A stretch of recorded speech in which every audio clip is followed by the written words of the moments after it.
क्या आप जानते हैं कि पाकिस्तान, भारत, चीन तीनों एक ऐसे आबी निजाम से जुड़े हैं जो करोड़ों लोगों की जिंदगियों का इन्हिसार है। यही दरिया हमारी ज़राअत, बिजली और जिंदगी की सबसे बड़ी शारग हैं। पाकिस्तान का सबसे बड़ा दरिया दरियाए सिंध है। इसकी शुरुआत चीन के इलाके तिब्बत में वाक़े झील मानसरोवर के करीब से होती है। यह दरिया मकबूजा कश्मीर, गिलगित बल्तिस्तान, खैबर पख्तूनख्वा, पंजाब और सिंध से गुजरता है और आखिर में बखीरा अरब में गिरता है। इसकी लंबाई तकरीबन 3180 किलोमीटर है।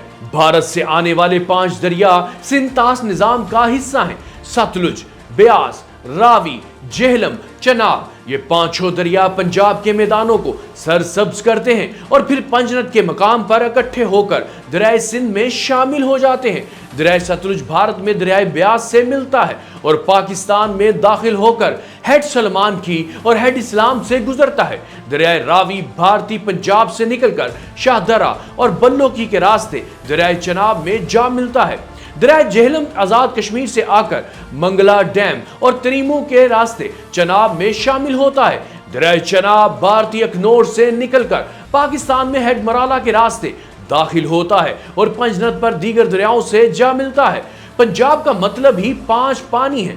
यहाँ के 5 बड़े दरिया हैं, चनाब, जेहलम, रावी, सतलुज और ब्यास। अगरचे दरियाए ब्यास पाकिस्तान में दाखिल नहीं होता बल्कि भारत ही में दरियाए सतलुज में शामिल हो जाता है, लेकिन तारीखी तौर पर यह पंजाब के दरियाई निजाम का हिस्सा रहा है। यहाँ एक दिलचस्प बात यह है कि यह पूरा आबी निजाम सिर्फ पाकिस्तान तक महदूद नहीं बल्कि भारत और चीन से जुड़ा हुआ है। चीन दरियाए सिंध का माखज़ है, भारत सतलुज, ब्यास और रावी की जड़ें हैं और पाकिस्तान इन सब का असल मरकज और एहतितामी रास्ता है जहां ये बखीरा अरब में जा गिरते हैं। यानी तीनों ममालक का कुदरती रिश्ता दरिया ही है।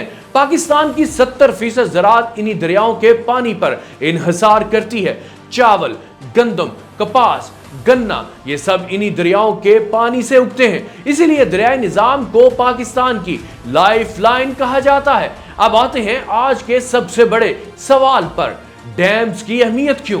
पाकिस्तान में हालिया सैलाबी सूरत हाल ने एक बार फिर यह हकीकत सामने ला दी है, अगर हमारे पास बड़े डैम्स हों तो हम ना सिर्फ पानी जखीरा कर सकते हैं बल्कि तबाही से भी बच सकते हैं। सैलाबी पानी के दौरान लाखों क्यूसेक पानी जाया होकर समुंदर में जा गिरता है। ये पानी अगर डैम्स में जमा हो तो बिजली पैदा करने, फसलों को सैराब करने और खुशहाली के दिनों में इस्तेमाल किया जा सकता है।